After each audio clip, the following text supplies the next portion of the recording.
Yes. Need to share screen.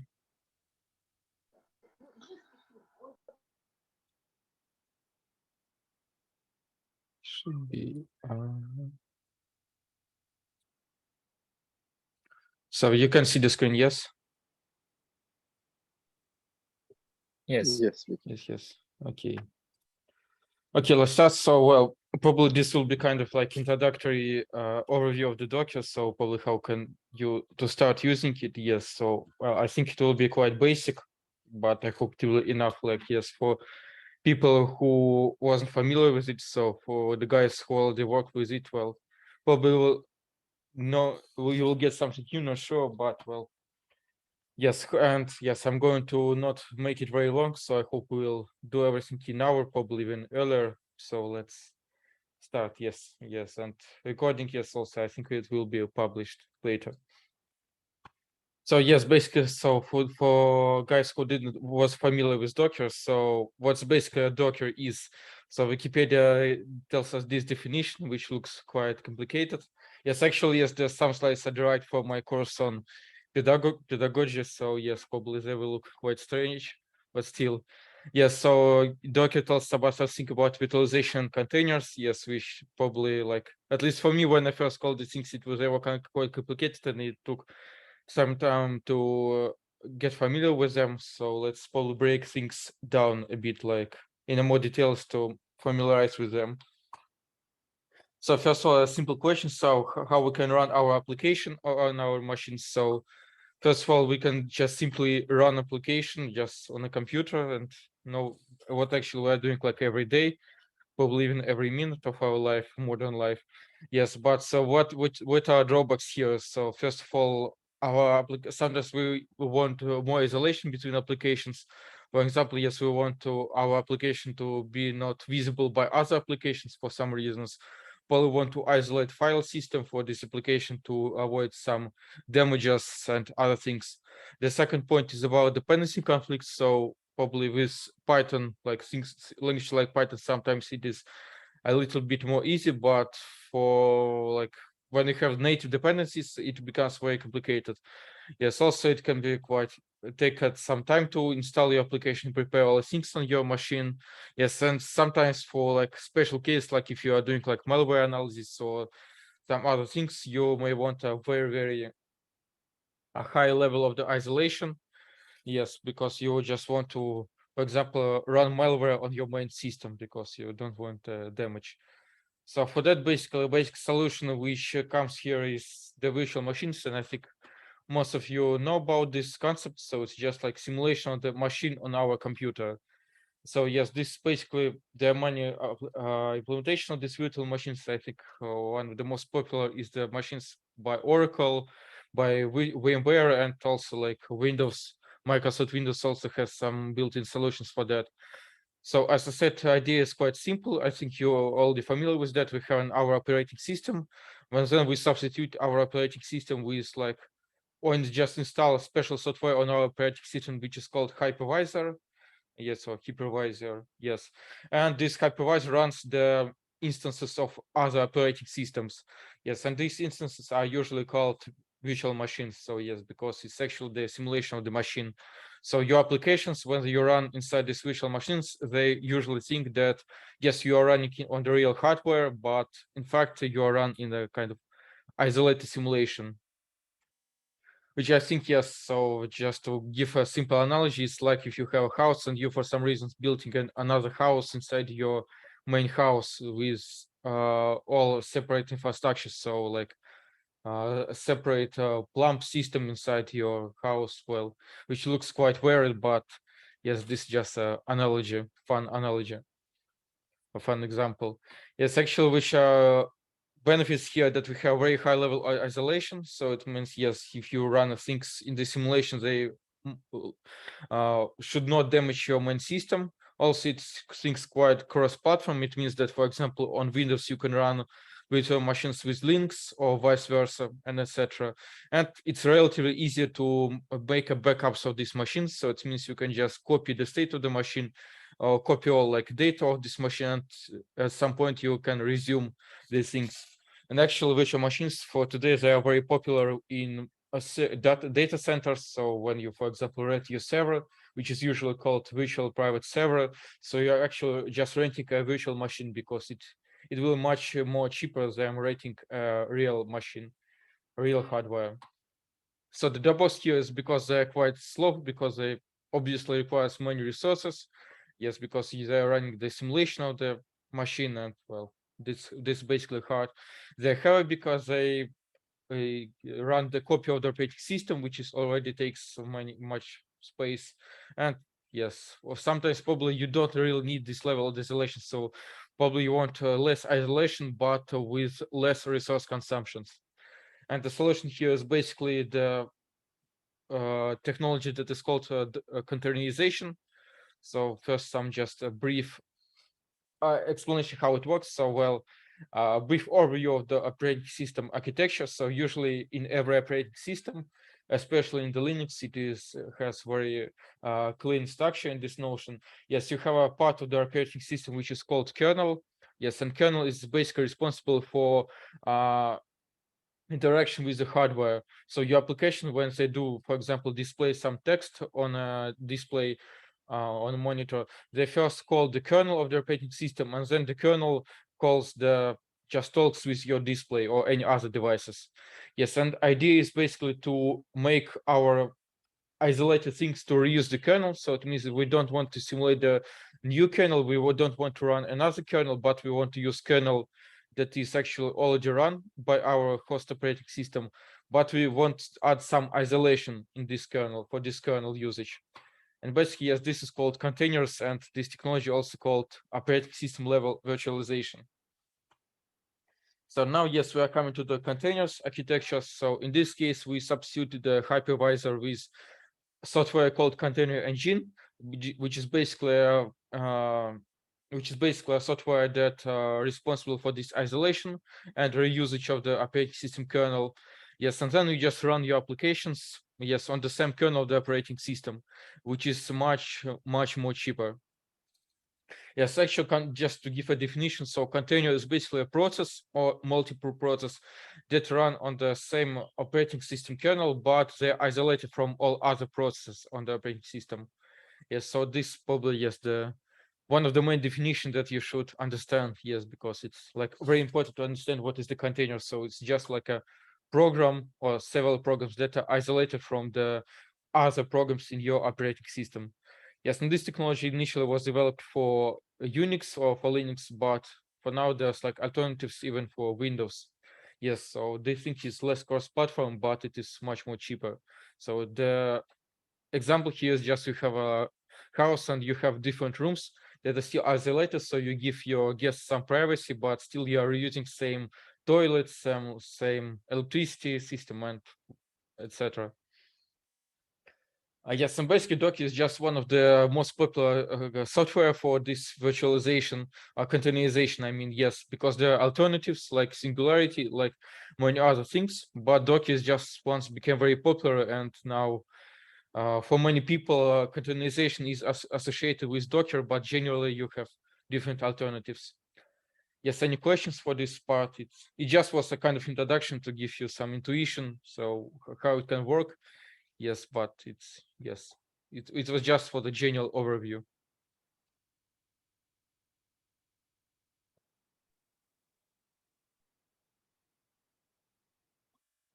So if no questions, let's proceed. Yes, so what's Docker basically consists of? So just software, yes, which in its core it has the things called Docker daemon. So basically it's just a standard Linux daemon. So you can think daemon as a kind of background process. They just run in the background on the system and can process some requests, and which has some state. So this daemon basically has an API which is based on the REST. So it means you just like exchange the comments and response on the basically in a nutshell it is on the network, because REST API is just means a API that works on the network. Yes, and then you have a client, which is basically when you type Docker command on the terminal, you're just using this client, and this client just calls a daemon using the some API. So this is how it's just like organized in this way, and it has several like definitions, main definitions. Main definitions here are containers and images. So I hope containers now for you it is more or less clear that it's just isolated process that are managed by this partially managed by this Docker daemon. Yes, they also have images, which are actually a template how to run containers. We will proceed to them on the next slides, and also it has some parts on the network on data volumes, which yes, data volumes will be covered in the last slides. Network is other. You can do many fun things with the network, but we will not cover them in this seminar because it's like for research purposes. I think it is very optional, so it's more for software development. Yes, another picture for that. So how like things work like. So as I said, images are just kind of templates how you can run containers, or it means how you can run how your programs are run, and which data these programs should access. Yes, you can actually pull images from the things called registry, which is basically default registry, just a website where you can download images, yes, to your local system, and then you can just instantiate containers that are associated with one of your images. And an important thing here is that for a single image, you can have multiple containers. So it means that you can run multiple programs or multiple processes that are started in the same way, but isolated from each other. Yes, on the things you operate using the client. So another like overview, yes, probably it will be a little bit more clear. So to create image, you need to write a Docker file, which we're also going to cover today. So yes, Docker images have a layered structure. We also will cover what it does it mean today. So, but for this slide, one important thing is that you should understand that relationship between containers and images is many to one. So it means from one image you can run as many containers as you want. Yes, is it more or less clear for now? Or it's probably needs a little bit more explanations.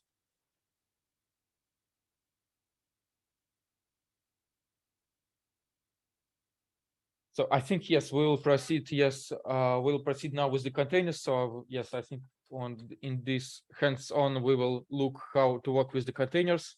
Yes, we'll also explain the life cycle of the containers, but it will be like yes, show more in practice. Yes, now I think I will yes launch my terminal. So do you see my terminal?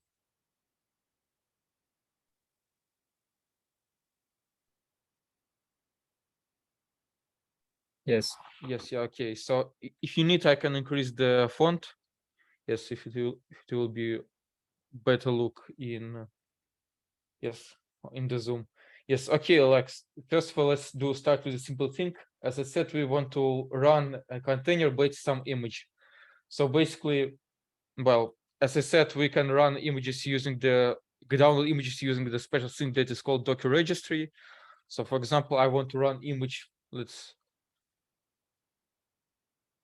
For example, I want to run Jupyter in the Docker. So for that, I first of all go to a special site that is called Docker Hub, which is default Docker registry. You can run your own Docker registry on your own servers, but by default, Docker goes to the special website that is called Docker Hub. Yes, and here you have a command. So it suggests us that you can run the image using the command that is called Docker pull. Yes, and let's run this command. Yes.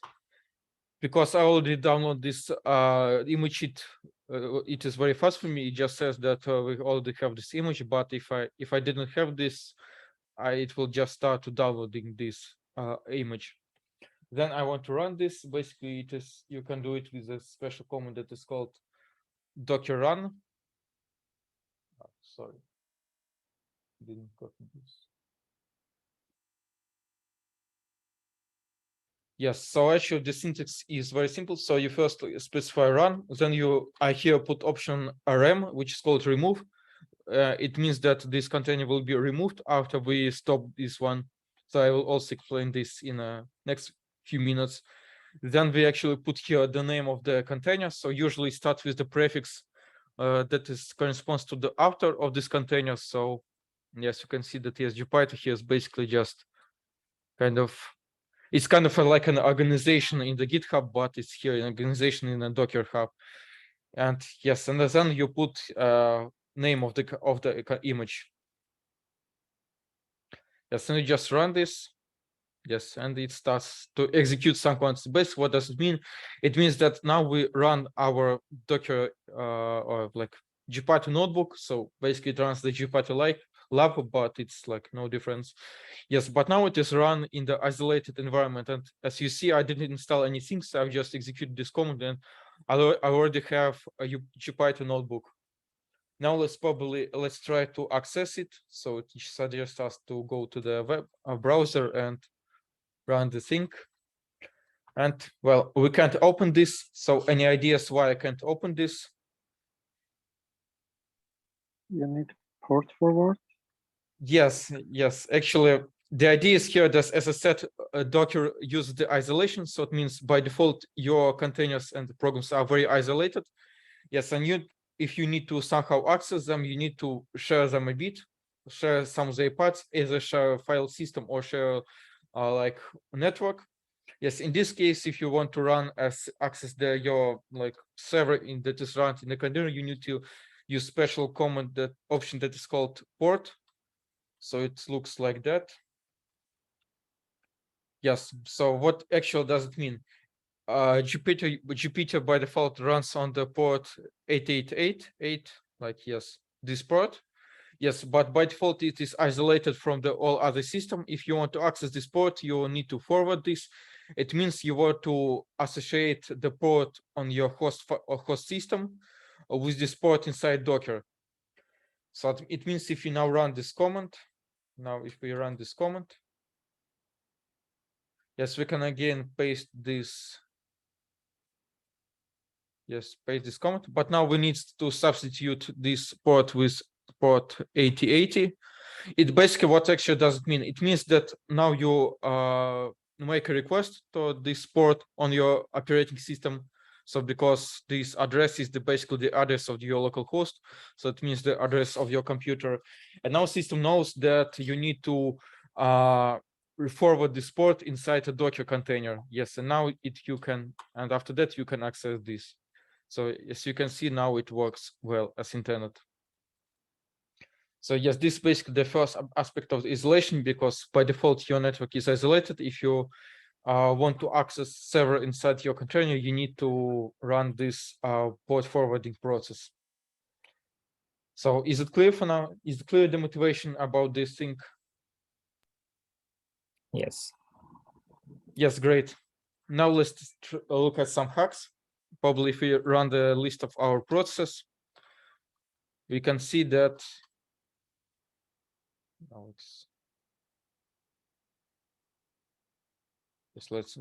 now if I want to look at this list of the process in my operating system, I can do this with ps-aux. Yes, and then I just filter them by the name Jupyter. So you basically see, yes, that I have a process that corresponds to my docker run command. And I also have a process that corresponds to my actual Jupyter that is run inside notebook. And you can see this process because, as I said, containers just reuse the kernel of the operating system. So these processes are isolated. It means that inside container, you can't see the process of your host system, but in the host system, you can see the process of the containers. So this is yes, which probably means that there's no very full isolation, but it is inevitable because you still reuse the kernel of the system. So you still in the host system, you can see the list of the processes that are run in your containers. So this is actually our Jupyter, and we can do a very bad thing. We can kill it. So let's try to kill it. Don't do this in practice, it's just for the demonstration. So we kill this, and you see it was terminated accidentally, yes, because we're still using the kernel of the system. Yes, in our host system, we can use this kernel and we can kill the process. So it just was a kind of a proof of concept that we can basically, yes, it just means that we can like the containers use the same system or same kernel of the operating system as our rest of our system. Yes, okay, let's probably now move. I will put here some words about a container lifecycle. So, well, yes. So actually, how containers are organized. So first, when we create containers, so when we run our Docker run command, we create container, yes, which is basically creates, and then by default it proceeds to the state that is called running. It means that, well, our container is running, and that's all. That's great. We can use this. What we can do with this? We first of all can stop it. So it means that we stop container, yes, and it means that it's not and no computations are done, but still it is existing in the system. It means we can give it back to the state that is called running, so we can stop and run containers. But if when container is stopped, we actually can also remove this. It means that container will be deleted, and all data that is associated with the container also will be deleted. We also alternatively can pause the container, which means also that all computations will be stopped, but container won't be deleted. So yes, and well, I think this pipeline is quite simple. So intuition is simple that we first create container. By default, we pass it to the state that is called running. From running state, we can stop the container or pause the container. And when the container is stopped, we also can delete it. I think to be more clear now in practice, let's again start our Jupyter. Yes, let's first of all remove this RM option. Yes, to illustrate the things. Yes, now we can list our all containers that we run using the command called docker ps. Yes, now we see our container. Yes, that is just like in the start state. It means we can access this and everything runs as needed. We can stop this container with command that is called docker stop.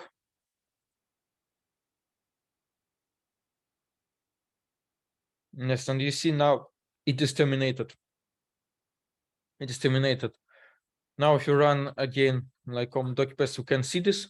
But if you use the option that is called -a, which is called -all, we can see all the containers. That means because by default docker-ps displays only containers that are currently working, that are in the start or paused states. But if you use option -a, it will also show us the containers that are in the stop state. So yes, now this container is actually in the stop state, which is yes. We can actually run this container again using the command called docker start. Yes, now it's actually we again can see that it's again in the start state. We actually can do a proof. We can use yet the same link. Yes, and we can now again access it. Yes, well, it gives us some like things, yes, but at least we have we can see that we can again call this server and it actually gives some response. Yes, again, what we can also do, we can pause this container. As I said, in this case, it will be paused but not stopped. Yes, and means actually yes, in docker ps now it shows us that yes, container is existed, but it is in a well, it doesn't unfortunately displays its current state, but still we paused it and we can still see this using ps command because it is stopped or it is paused, not deleted. And if you again try to call the things, we see that yes, this infinite proceeding because yes, prot is occupied, but all computations are paused, and that's why we can't. That's why we don't have any response here. So it just will infinitely try to wait for the response. Okay, we still have.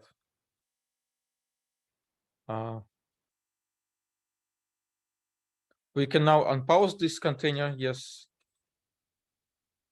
Yeah, have the yes and we actually. Now, yes, now it gives us a response immediately.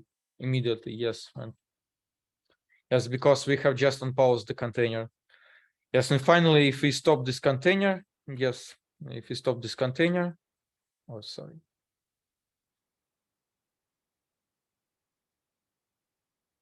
we can finally delete it.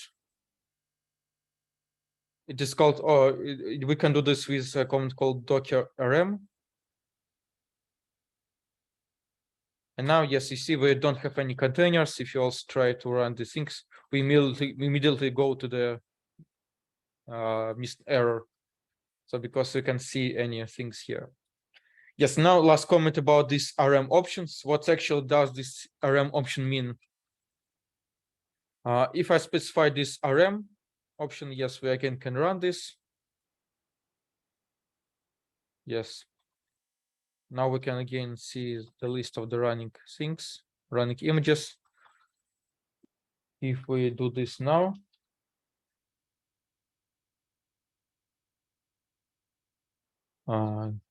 Yes, Docker. Actually, yes, if you try to remove the container that's actually running, we have a mistake because we can't remove containers that are run. So we only can remove containers that are stopped. Well, we can force this process, but it is a bad practice. So, well, but if we try to stop this container, we can see that it was automatically deleted. So why? Because we specify this option RM, which is moved, which says that if a container is stopped, we want to automatically remove this. So usually we use this option just to, for example, remove unused containers. So for example, you run some things, well, and you just want to delete a container when you finish your computations automatically, just to not to keep unused containers in your system. So usually people use this option just to automatically remove stopped containers that you don't already use.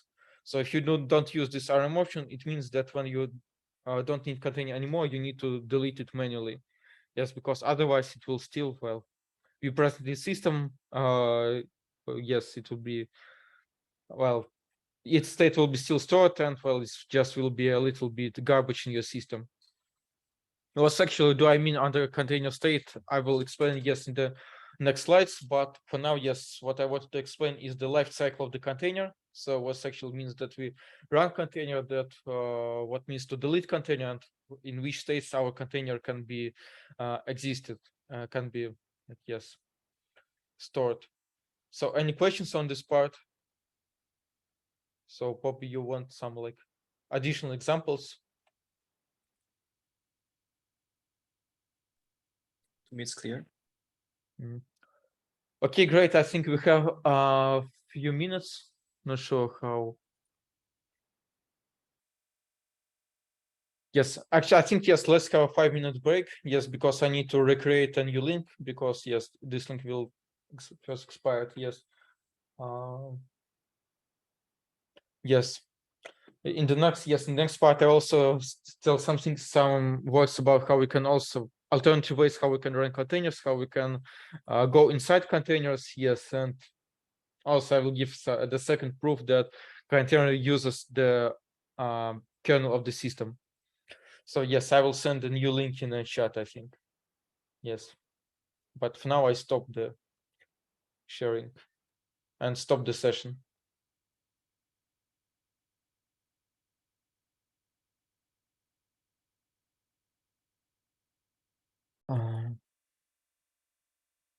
Yes, okay, that was said, but well, probably I will try later to reinsert this part in the final version of the recording. Yes. Timur, I have a question. Yes. So if you want to utilize some resources, some computational resources, I don't know, from GPU, let's say, and if you want to set it up, should we do it in Docker or outside? I will show you example with GPU. Yes, we will have this in the end. Yes. Okay, yes. Well, just also a very little slide on how this isolation works. Well, it is very complicated. I even don't fully understand how it works because I didn't like the much in details, but I've tried to check some articles. Yes, I think you can use these links. I will show also the presentation. Yes, the basic idea is that in the Linux you have term called namespaces or kernel namespaces, which just like fixed number of the parts of the kernel that are responsible for aspects of the operating system, like network, like file system, like process isolation, and etc. Yes, and by default, all of the processes are assigned to several of these groups depending on what resource of the system they are using.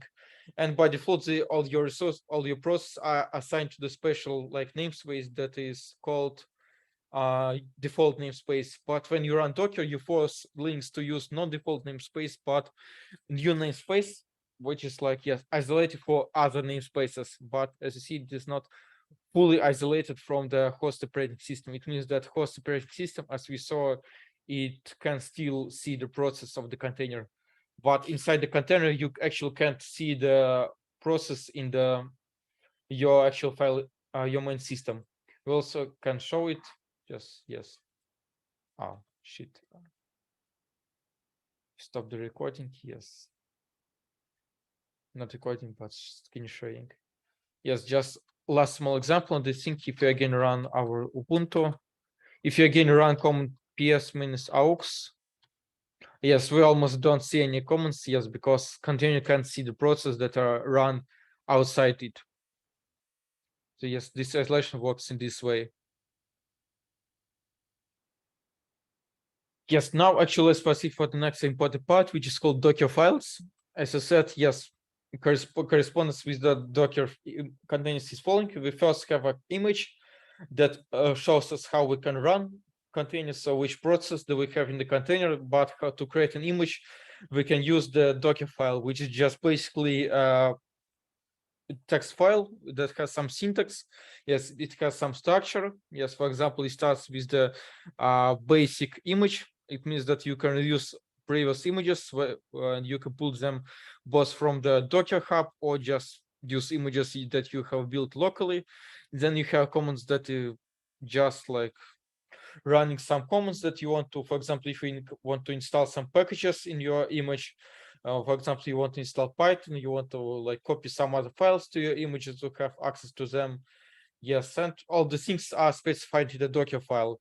So Docker files are basically another very important topic. I also have some resources on how to write Docker files. So for now, I will mostly give you an intuition and basic understanding. So how they work, how they are cached, and how you can utilize them. Yes, I think it will be enough for like introductory point.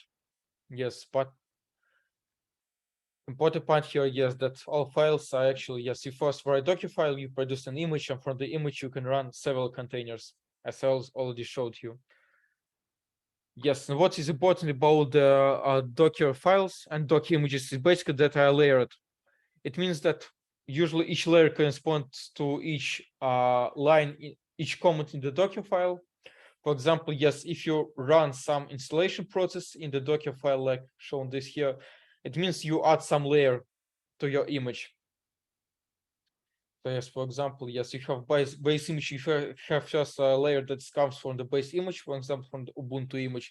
Then you run some comment, for example, yes, and this comment adds a new layer, and etc. Yes, and it is used to make building process of the Docker images faster, because, for example, if you change some comment in the end, you don't want to rerun on the building process in the again, because it can be too long. So Docker does this some caching, and this allows us to efficiently reuse the space and reuse existing parts between different containers.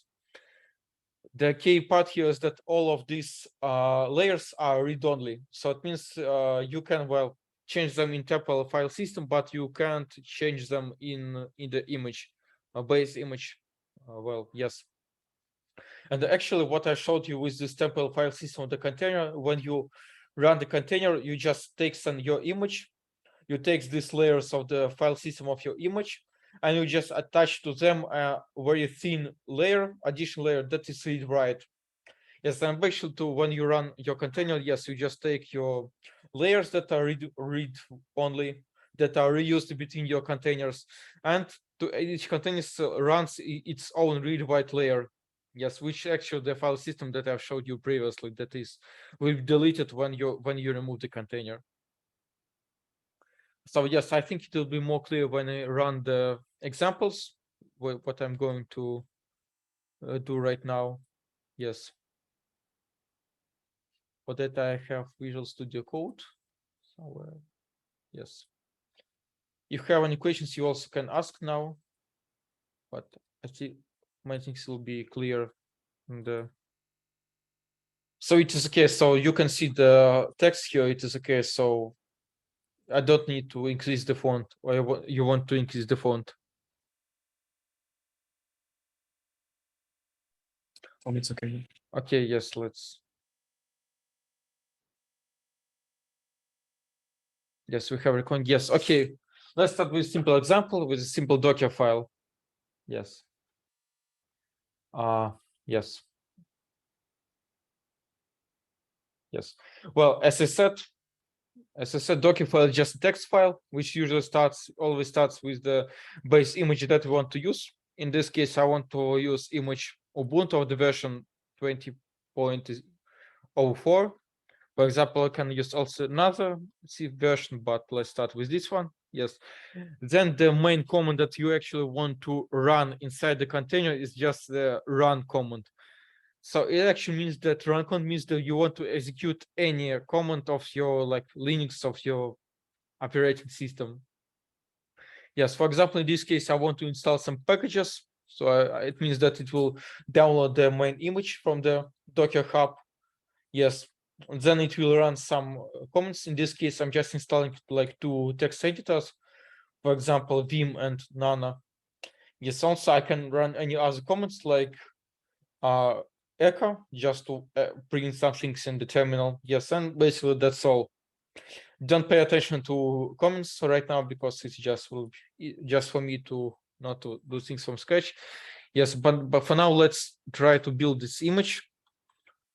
For that I go to this dirty. So example 1. So you can see this command line. Yes, so you also I don't need to increase the scale. Yes, it's okay. Okay, great.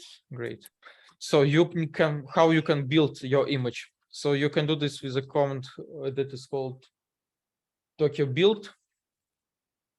It takes several arguments. For -t, it means tag. It means the name of our image. For example, I will call just example 1. Example 1.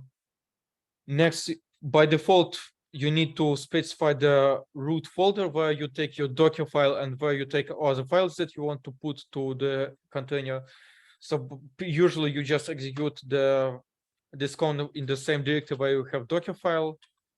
Yes, I have here Docker file, and that just it means that I just will just put a dot here, but it can be any other location. Yes. Also, a very useful option here is to use option rm. This option will just when you build your image, it will create some intermediate containers. Well, it's just a feature of the Docker. And you completely don't need these containers, and just to not remove them manually, you can just run option -rm, and it will remove most of the rubbish that was used during the building. So yes, we can start running post. So yes, you see that yes, step 1 is just like downloads the root image. Yes, I already have this, so that's why it doesn't like do anything. Then I just runs the installation process here. Yes, this all output standard output from the apt-get install. Yes. Then it runs the third command. It's step 3.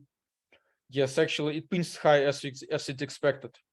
Yes, it is expected. It prints out high, and you see here some comment running in. The things is actually, yes, it's intermediate container. So these things are run in the intermediate container. Then these like all the things that were run in this container are saved to the in a read-only layer. And yes, you see it automatically removes this container. Yes, and you actually have here, yes, ID of your image. And well, you can access this image by the version latest. For example, yes, by default, all versions are assigned as the latest, but you can specify more precise versions, like for example in case of Ubuntu this version 20.04, so you can invent your own version. Yes, you can actually list the all images that you have using command docker image ls. Now yes, you see the, for example, you had the image with the Ubuntu, and now we have the image with the latest example 1. We also can specify -a. In this case, -a will also remove, show us some kind of a system, like system images, for example, intermediate images that are used for the caching. Yes, in this case, this is image that is called none. So yes, well, it's actually not a very good design by the Docker because it's unclear to which exact image did I correspond to, but well, it means that yes, when, for example, when you're removing the images, you just need to be a little bit more careful that yes, to not to put many rubbish on your system. I will also show you more examples on that. So okay, now let's run again simple command with the Docker run.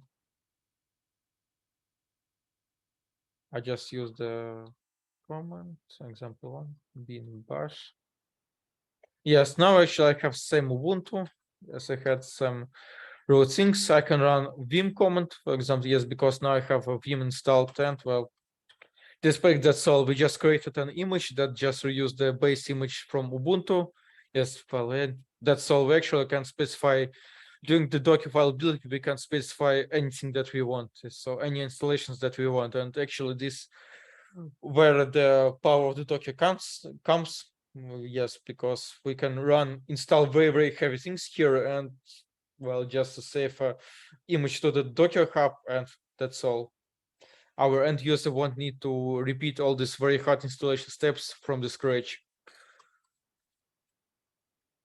Yes, now some things about caching. So as I said, Docker's makes a layered file system, layered system. It means that every run command adds a new layer that is cached just to increase the building speed. And so my question to you, so what happens when I run this command again, this build command again? So actually, will it print this high string?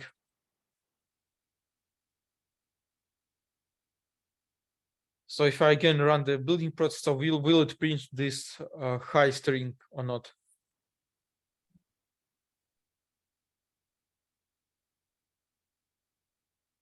Any ideas? I guess no.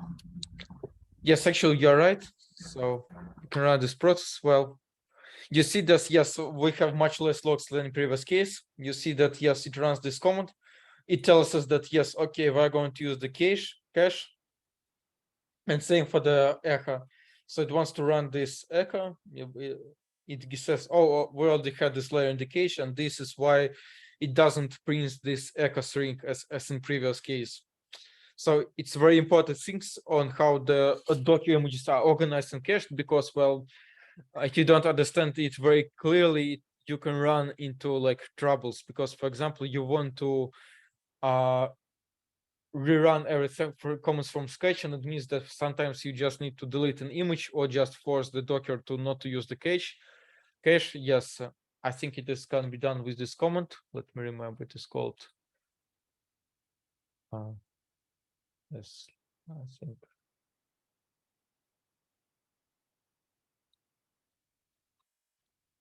No cache. Yes, no cache. It's called no cache. Yes. If you now run this command with the option no cache, it will run all the things from scratch. Yes. Because we sometimes need the cases where, yes, we don't want to use cached layers for some reasons. We, for example, want to reinstall the things from scratch. Yes, there can be issues during the debug. Yes, and in this case, we can not to utilize the scratch cache. Yes, and again, if we run the things, we are using the cache. Now, for example, if I add, but again, we are running out of time. Yes, if you again run this, for example, this command, add some new things to the Docker file. So your idea, so what will happen here? So what will be the output of our Docker file, Docker building process? So which things will be outputted? Yeah, I think these two things will be printed. Yes, let's see. Yes, you are actually right. Well, why? Because, well, if we run this thing, Yes, we run the things. Yes, we added a new layer. Yes, new comment. So it means yes, we need to run this again. But then, so it means this thing. But then, because all the next layers can be affected by the previous comments, you need to run them. So it's actually intuitively yes, because all next comments can be affected by the all previous comments. The things are relaunched basically. So yes, and yes, this is how it works. So that's why actually we had 2 prints. So yes, this I think it's intuitive and it's also very important. And now actually your idea is if you again comment the things back.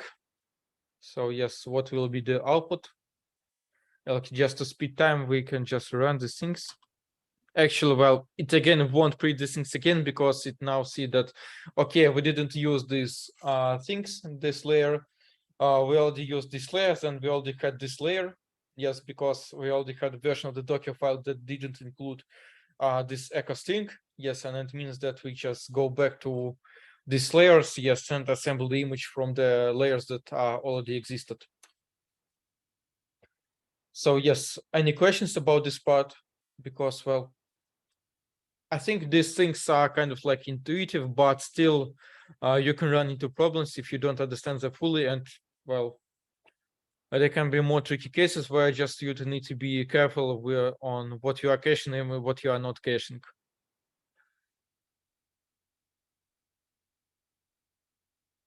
So if no any questions, another important part that I wanted to show is how to include files in your Docker containers, Docker images.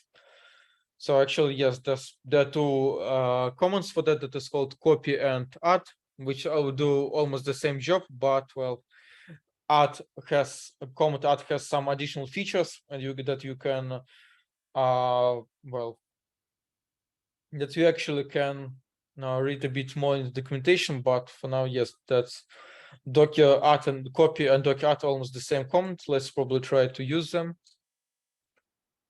Yes, let's try to use it. Well, the syntax is very simple, so we can specify here a file that I have here in the same directory, yes, and file where it will be copied to in the Docker image. Yes, and actually we can do same with the whole directory, yes, but let's try to do this thing. Yes, things are cached. Now we have copied file into the file system, and if you again run things, yes, we have this file, this sample file. Yes, now it outputs the hello world. Yes, things are kind of intuitive. Yes. Now, yes, again, like small exercise on things. For example, yes, again, it's intuitive that if I add some conf file here, it will be, if it will be here printed again, because yes, we add a new comment, all other things won't be copied. Actually, yes, a very good question. So, will it be, will this Docker image copy this file again? So what do you think? So if you run this copy command again, so if I run this building process again, so will Docker copy this file again or not? I guess it will copy because we removed the container. Yes, no. Okay, yes, well, the idea here is that, yes, a good comment question, actually, well, the problem here is that all things that you copy in the Docker file, it will be stored in the image. So it means if you remove the container, so this file will still be present in the image because it is stored not in the container level, but in the image level. So as I said here, this file will store something here. These things are read-only. It means that when you remove containers, they will be stored. Yes, and we can also give a very example here, which also can be important here. So if you run this, oh, well, okay, not what I want to run, but where is this? Yes. Yes, if we actually can edit this file, for example, it's the Vim.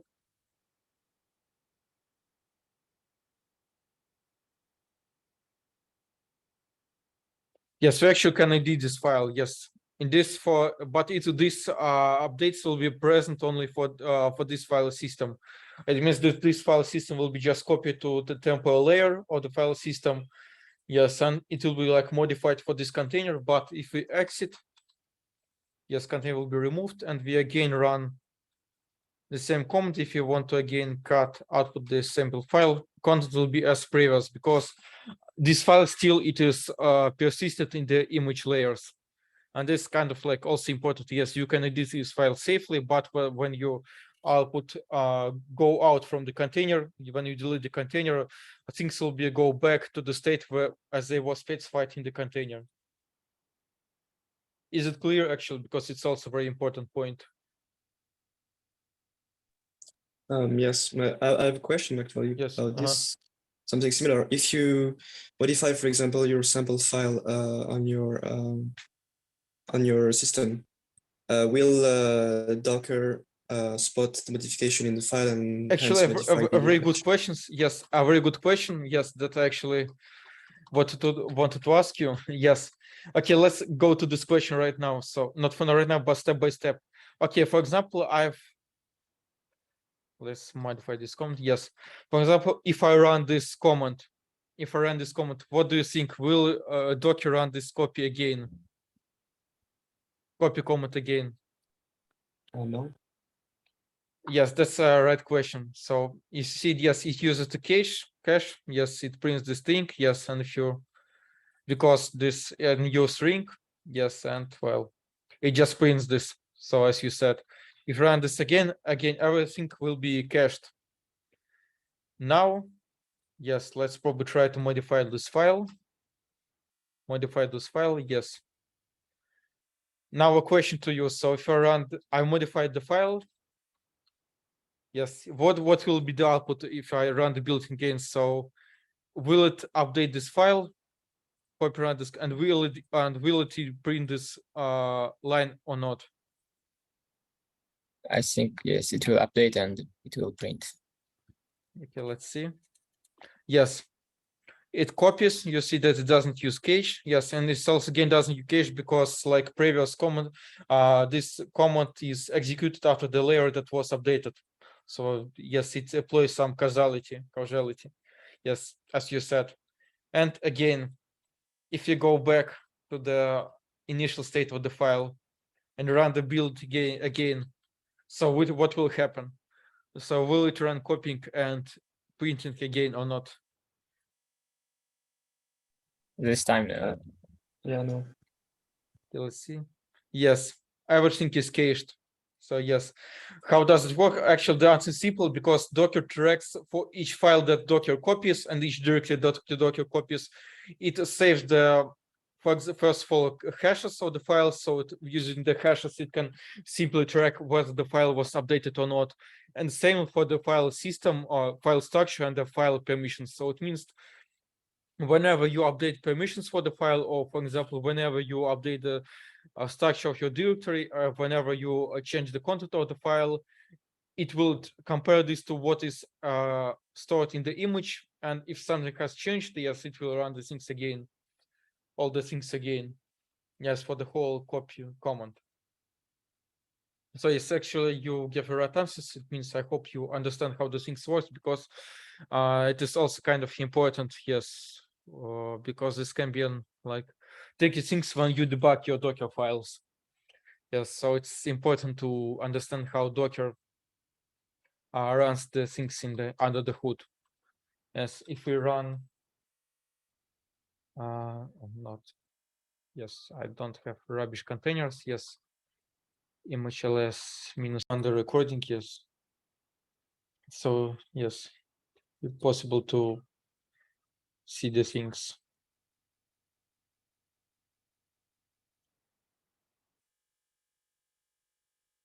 Okay, so yes, let's proceed. So you see the screen, yes, and recording is enabled, yes? Yep. Yes, okay, so well, what I wanted to show you, the last point here in this part, yes, that if I can run the command docker image ls-a, just want to display all my images. Well, you see, well, I'm not sure if you remember, but previously I had one image that was called none, but for now I have much more images that's called none. Actually, it is the result of this caching. So because we ran many times updates on the one Docker file on the version of this example image, and yes, this resulted in some cache that like looks like these none images. What actually you can pay attention is that usually it shows the quite large size, like 178 megabytes. But as I know, you shouldn't believe to the size because it outputs the full size in taking into account caching. Because in practice, the full size will be around of all these images will be around like 175 megabytes plus some megabytes for individual layers, individual version of the layers, because Docker actively reuses these layers that are cached. Yes, and final like version of final weight of the container of image, yes, it's just calculated as a summation of all layers that are already persisted. So you, well, shouldn't be very frightened with these large numbers, but still you should pay attention to these caches because, well, you can easily, if you're one with the very fat images, you can easily run out of the space. Yes, and this, well, can be kind of unfortunate in many cases for you. Yes, just to store the space. Yes, you actually can remove your image. So if your image doesn't include any containers that are associated with this image, you can remove it. So, well, because we don't run any, well, I probably will show this in an example. Yes, bin bash. Okay, let's remove this bin bash or ram. Yes, I will run xtmit docker say yes, and now I will try to remove this image. Yes, you see the error that yes, it is used by the stopped container, and that's why we can't remove this image. So for that, we need to first stop the container. And now we can remove this. Okay, not stop, but we need to remove it. Yes, remove the container. Now we remove the image. Yes. Now if we run docker image minus. Yes, we still have these none things. Well, I'm not sure how to delete them automatically, but the easiest way is to just delete them manually. Well, which is probably not a good practice, but I think you can, if you are interested, you can. And you can just get IDs and delete. Yes, you can basically, yes, you can basically do this in a more automatic. Yes. You can do this actually in a more automatic way, but well, it simply yes, it does just to do this manually. Yes, and well, if you want to keep more space on your system, yes, you from time to time you will need to check what images you don't use, so which caches are not used, and just to do these things from scratch. Yes. So, any questions on this part?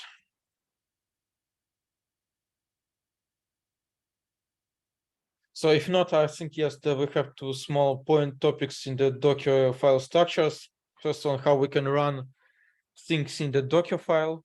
Yes, I mean, for example, if you remember when I showed you example with the UPython, it was automatically running some commands. Well, yes, and how to do this? This basically can be done with special option called CMD. So basically, there are two options how to run images when you run comments when you run the container. So it is CMD and entry point. Yes, let's first start with the CMD command. Well, in this example, I have a simple server which is called run in the Python. So just pay attention to this. It's just a very, very simple server that, yes, we just put to our container. So we take a very lightweight Python image. Yes, we put here some environment variable using the env option. Yes, we install here some Python related things, Flask, which is just a web framework. next, what you have, we actually can specify the current directory that we are working with. This directory, we can do this using the work dir command. I will show you the example of what it can does. Then we do the copy, and then we just putting our command. So our account actually looks like this. So it will flask run host.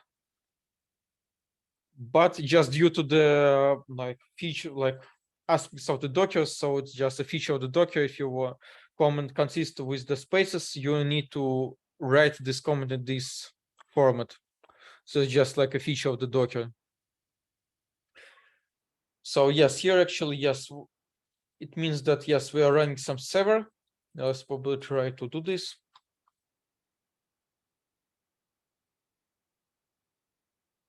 Let's first build this command in Docker build -t example2.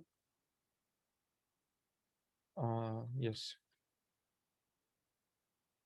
Actually, also we here specify special option that's called expose.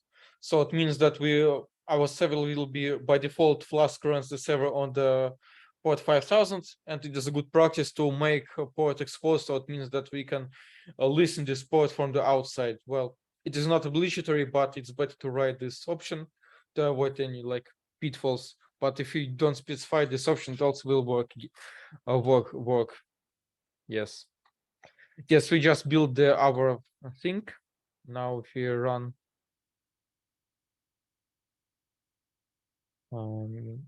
okay, now we want to specify the it command. Example2. Now we see yes, we just have some output. It means that yes, we are launching our server of this port. Yes.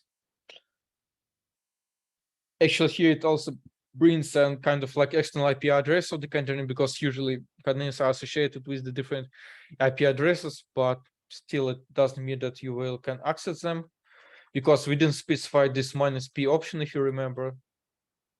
Yes. So nothing will happen.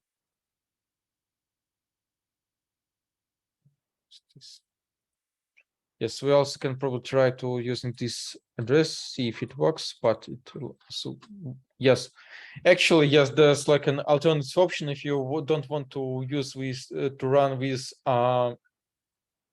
localhost. Sometimes you can use this option just to specify the IP address of the container if you know this IP address. So in this case, it is actually was printed just by this Flask, because it just determines the IP address. Yes, and a local IP address, and you can access this in this way.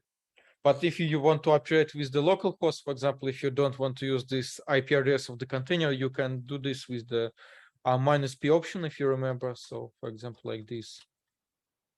So if on the left, you specify the IP address of the system. For example, yes, we can specify this port.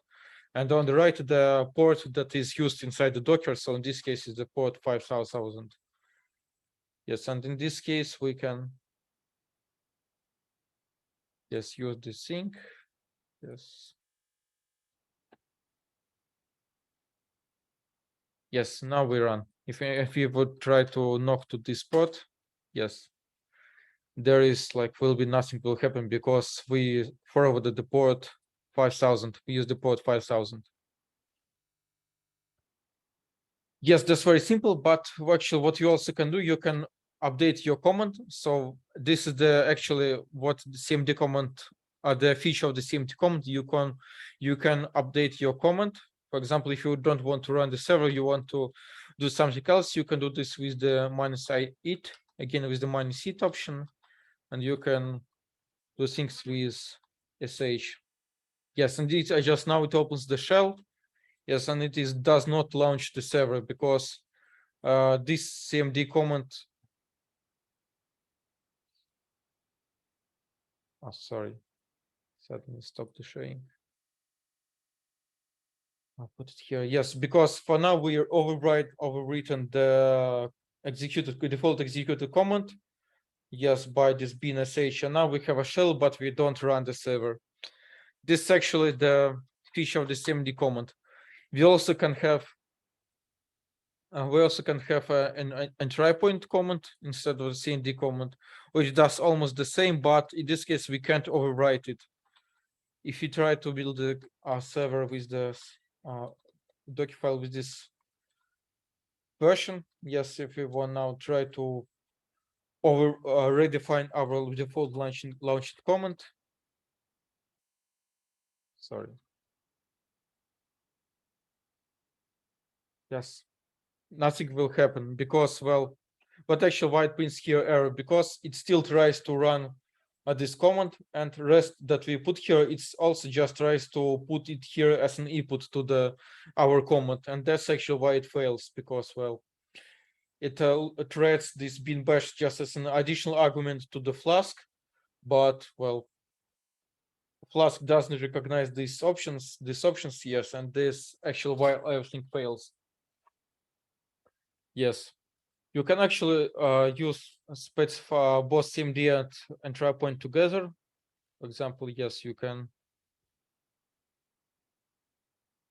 Well, okay. You can also use, for example, entry point to update your default shell. For example, yes. Now we. As you saw, the default shell in this document, which was called sh, but for example, we can.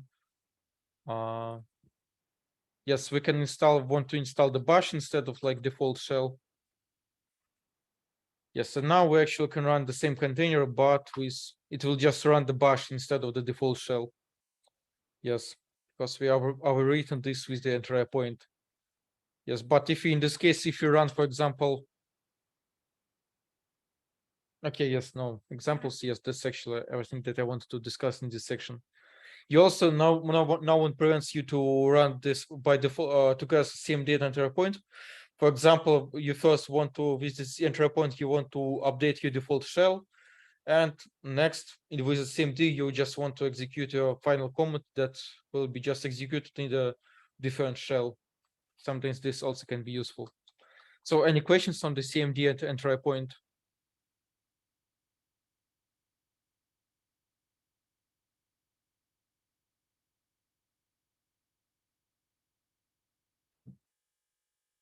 Well, now I think it's just I think this can cover most of the like cases whenever you can see with writing the Docker files. Again, this topic is very like very wide, so I just suggest here some like additional things of how to write Docker files, so you can write this if you are interested. Yes, some best practice and etc. So now let's proceed to the almost the last part of the seminar. Yes, on how to write with the external files. So as I said, by default, we can copy files to the Docker image, which will be stored in the isolated file system. Next, when you run the container, it creates a new temporal file system that, as I said, it is not like persistent. So yes, and what if you want to, for example, store some results of your experiment, store some files on your root file on your host file system, or if you, for example, just want to exchange the files from your host file system. For example, if you want to attach a very large data set in your Docker container. So there's like two options how to do this. First option is just to give an access from to the root file host file system to your Docker container. This is called mount bind. Yes, this is the easiest option, but some people say that, well, it is a bad option, especially if you run applications in the production, because as I said, Docker by default runs by the root, and it means that you have root access to your file system, which can be very bad and vulnerable. So, well, if you do some research, it is probably not very crucial, but still, well, for the production, this can be the problem. So another option is to run things so-called volumes. Basically, volume is just a special part of the file system, but separately managed by the Docker. So it means it tracks the privileges, it tracks the like all the security things and etc. Yes, and it also will be persistent, but volumes are still or will be isolated by the host file system. But you can reuse volumes between different containers. So it will be, I think, it will be clear by the example. So let's run some example. Let's okay,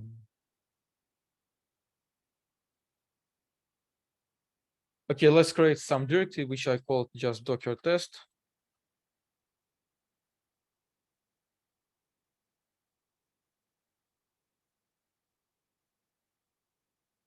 Docker test, yes. Yes, it's empty. Yes, now let's run a container. For example,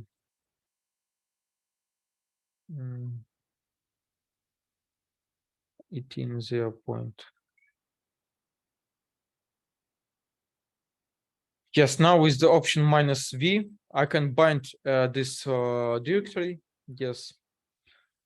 This thing is following. So first I specify the host directory, the host site like Sibirski Docker test, and then the directory where I attach it inside, for example, test dir. Yes, and now I have directory that is called test dir, as you see. Yes. And now I can create some file, for example. Yes. Now, if you go back to our host file system, you will see this file actually disappeared. And if you run this file, you see that, yes, this file actually by default, it is assigned to the root. So the owner of this file is the root user. So it means that if you try to edit this file, yes, we can try to write things, but actually it is not, it is read-only because we don't have permissions for that thing. Yes. Because it is assigned by the root. Yes, and we can just remove this file, just put it. Yes, if you just exit the container, yes, the file is still present. Because yes, because it's stored on the host file system. Also, if you want to, you can actually, if you want to attach your file system in the read-only mode, this can be done in this way. Yes, you put here a row, no, what that is a row, which means read-only. And if you go back to the test dir, we can touch test 1. Yes, this is now becomes read-only. It means that we can't put here any files, but we can read the files basically. Yes, is the intuition here how to work? Well, this is basically very easy. So, well, just one comment. Yes, and what we need to care is about the permissions. Yes, and to the fact that now your container has access to your host file system, and if you do things inaccurately, you can damage things. So, any question about these things? And in volumes also we use minus sign. Yes, I before. will show you an example with the volumes later. Yes, in a few minutes. Thanks. Yes. Final things. Well, as I said, partially we can solve the root access issue. Well, there's actually an opportunity to make a user inside the container that is will be not sudo, not root. Well, basically, there's like I can share with you this pattern, but you can find this on the internet. So basically, what you can do, you can just run command add user. HES user can attach this user to the sudo. Just some like system things that I just copied from the tutorials. Then using the command user, you can switch the default user in the container. It means the default user was root, and now default user will be Ubuntu. Yes, and basically, yes, you then create a default, go to default directory of this user, run like update some things because, well, by default, this directory still will be assigned to the root, and you just need to using chmod, you just update the permissions. Yes, and now your user Ubuntu will have access to this directory. So let's build this container. Build.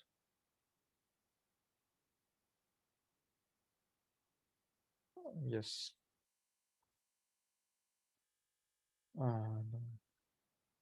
Put -rm -t example 3. Yes, let's build this. Yes, it is built. Now let's try to run things. Example 3.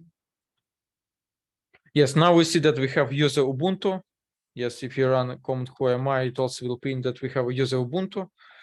Yes, which is actually not the root user. Now let's try to, for this case, bind some directory. Yes, yes, the same directory. Docker test. Put the home.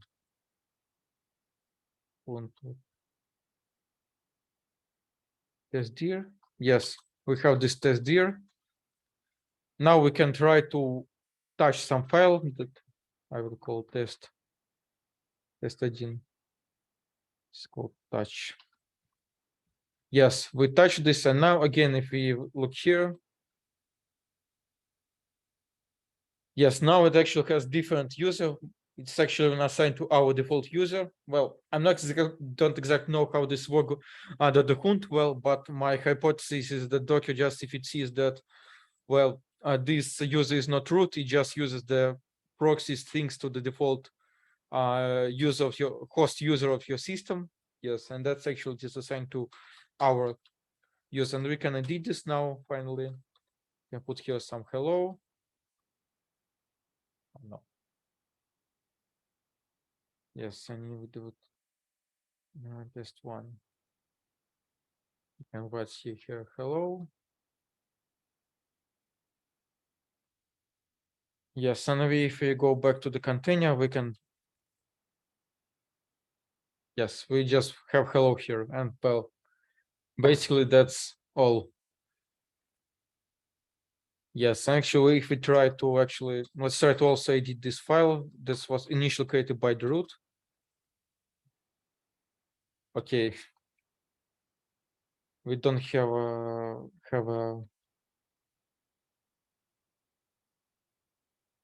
Vim. Let's install Vim. Actually, also just a reminder, yes, in this container, I don't have a root user, but I added my user to the sudo. It means that we can now add. Actually, yes, the sudo here is not also installed. Let's just, yes, put here a very fast pack.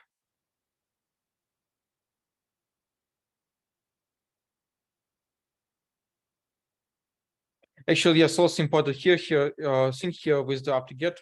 So by default, if you just run apt-get without previous apt-get update, it may not work. Well, because there are like certain things with the repositories in the like Docker images. So when you install some things with the apt-get, it's good practice to first run apt-get and then you just run apt-get install. And this basically should be run with probably with the any apt-get install command, yes, because it may not be cached. Yes, and also since by default apt-get is interactive, but Docker building process is not interactive, so it means that you need to also specify to accept all things by the -sigx. So just to prompt yes by your hands, because you can do this while building the image. So okay, let's try to do these things.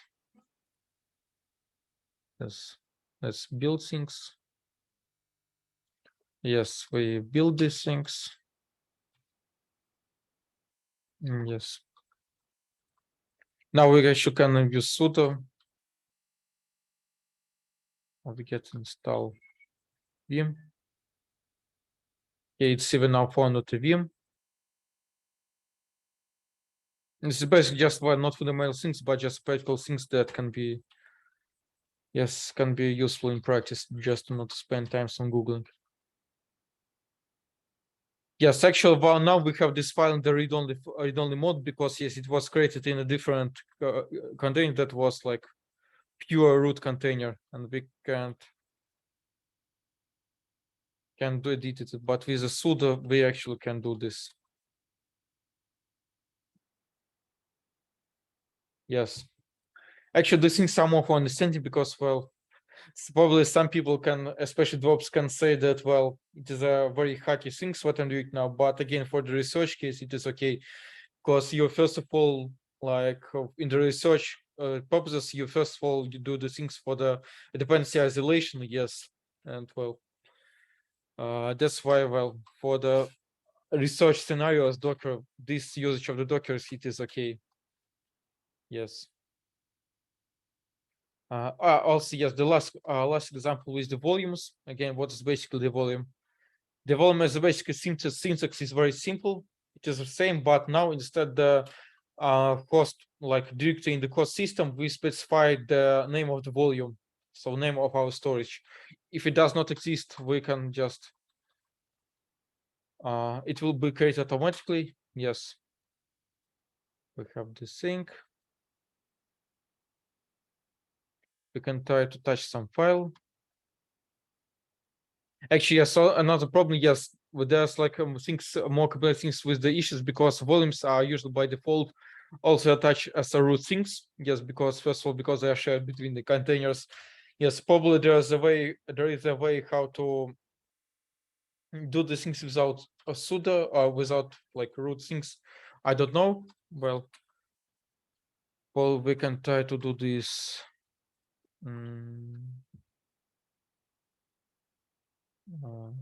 Ubuntu. I mean, show.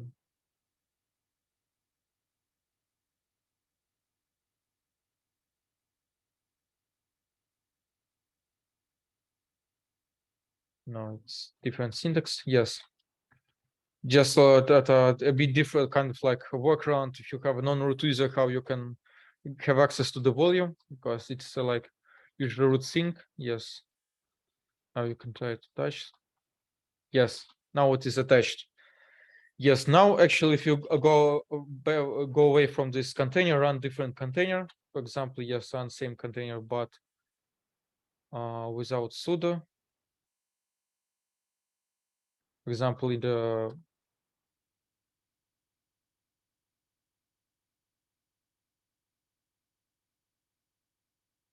yes.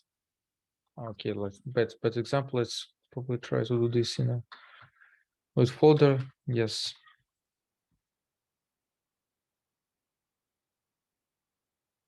Yes, and you can touch some. Yes, this file again back present here because well, volumes are actual special, as I said, special directories that are separately managed by the Docker, and they are also isolated from the rest of the host file system. So it means that you can't easily locate them in the host file system, but they can be reused between containers. Yes, and you can add new files. Yes, here. You also can specify a list of the volumes. Yes, for example, here we have our volume. We can remove this volume. Yes, now. Yes, now this volume is not exist. If we again run back to our container and try to attach this volume, so it will be empty because we just have deleted this. Yes. So just to sum up, if you have things to persist in your after your like commutation, so other things you either can use this binding or your volumes. So up to you. So just remember that volumes are isolated from your host file system. And actually, there's as I said, there was a word called ephemeral. Well, in Russian it's called ephemerные, abstractные.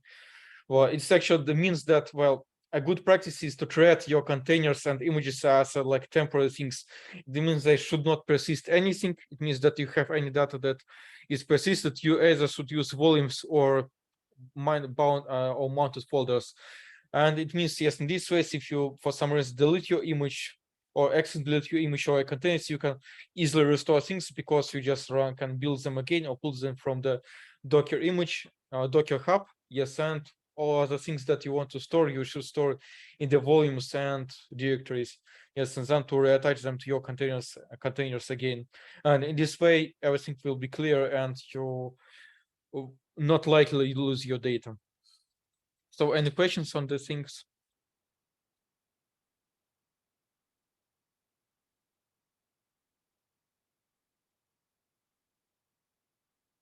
So if not, finally, the last part.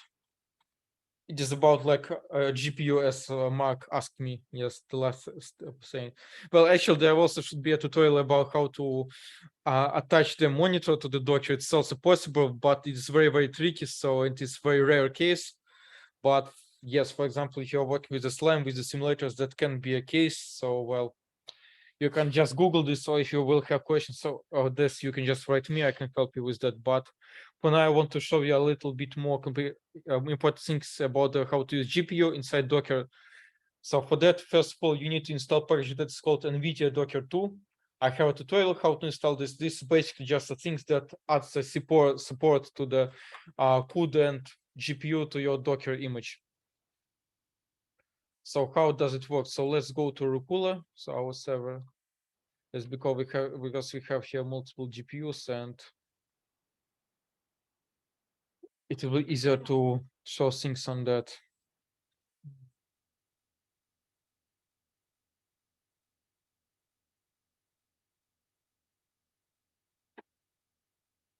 Yes.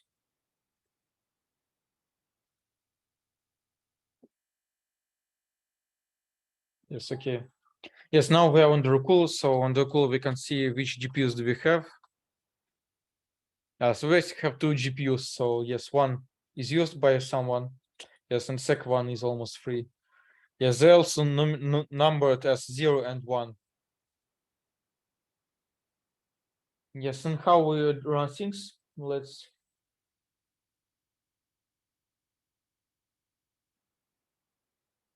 First of all, we need to use appropriate container that supports like the CUDA support. Well, you can find them on the like Docker Hub again. Just find then CUDA's. I'll probably show you. Yes. Yes, so there's like NVIDIA CUDA, so a collection of different images with different CUDA versions. So you can explore the version that you need. So yes, for this example, we use this one. Yes, version with the CUDA-NM. Yes, let's run the things. Yes, and let's try to run NVIDIA SMI. We even don't have this comment because we didn't attach any GPUs. So this things, so this comment is not present. But if you run this option, which is called GPUs,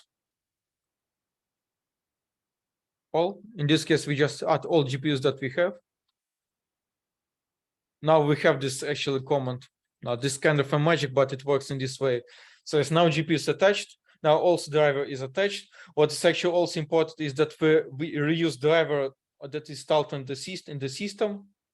Well, yes, we actually go back. We can see that we have previous version driver. So yes, this version and this version, which actually basically means that when you have a clear system, you don't need to install CUDA, you need to install NVIDIA driver, and then you can run CUDA versions in the Docker image. So, and you don't need to install CUDA on the file system, but it is important to have an NVIDIA driver installed because it will be reused by the Docker, so by the things that is called NVIDIA Docker. So yes, now we can use these GPUs again. Both of them are attached to GPU. Yes, we actually can attach one GPU if we want. For example, it can be done. GPU is 1. It means only one GPU will be attached, and it is actually our 0 GPU that we had first one. If you, for example, want to attach. If you put here 2 GPUs, it will be just attached. It will just attach 2 GPUs. Well, very simple things. If you want to attach specific GPU, for example, if you put here like GPU 1, it will be attached as only first GPU with the number of 0.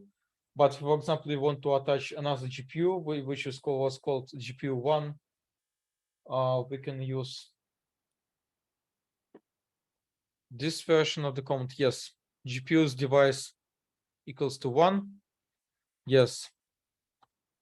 In this case, it will attach on this specific GPU. Yes, as you remember, yes, it was a bit loaded. Yes, but this is GPU that will be used. So in this case, yes, if for some reason you want to isolate your training process, for example, if you want your training script be like training system, if you want from your training script to see only specific GPUs in the Docker, so this can be an option. So you can specify which exact GPUs you want to add to your Docker container, which, well, in some cases it can be useful. A bit more old-fashioned version of this command, I think, looks like this one. Oh, sorry. think, yes. I think it should do the same thing. Yes, it will actually does the same thing, but in a bit different syntax. Well, but personally for me, using this GPU things is a bit like more convenient. Yes, it is, because it is a little bit more novel syntax. Yes, and well, I think it is a little bit easier. Yes, and actually, well, generally you can attach any device to a Docker image. So, for example, you have like, well, USB device. So, for example, even camera. Yes, you can also attach a camera, like specific camera lidar, and anything also can be attached to the Docker. Yes, I won't cover this in this section, but intuition is quite similar. This looks similar to what is done with the GPUs and also what is done with the files and bindings, because, well, actually in the Linux, any file is, or any device is also treated as a file. This is the feature of the Linux system. Yes, and basically this is all for this section, and this is all for the seminar. Well, actually, as I said, well, there's like pros and cons for the Docker. Yes, it is like kind of lightweight, reusable, so it gives like level of isolation that is suitable for the research purposes. But again, seems it for some cases you probably want to have a more isolation. Yes, well, if you think about the security, also should like think about how to probably use the Docker, and also you can very fast pollute your system. So from the time to time, you need to check on the like unused containers and unused images just to not to pollute your system. Yes, as I said, for the research purposes, it first of all gives us level of the isolation. Yes, for the like production things, if you're, for example, a web developer, accept the isolation, you also can faster run your applications. Yes, and it gives a little bit more scalability. Yes, actually here I have like list of the resources that probably I will update. So yes, if you also have a feedback on the seminar, you can write feedback or write me the personal messages.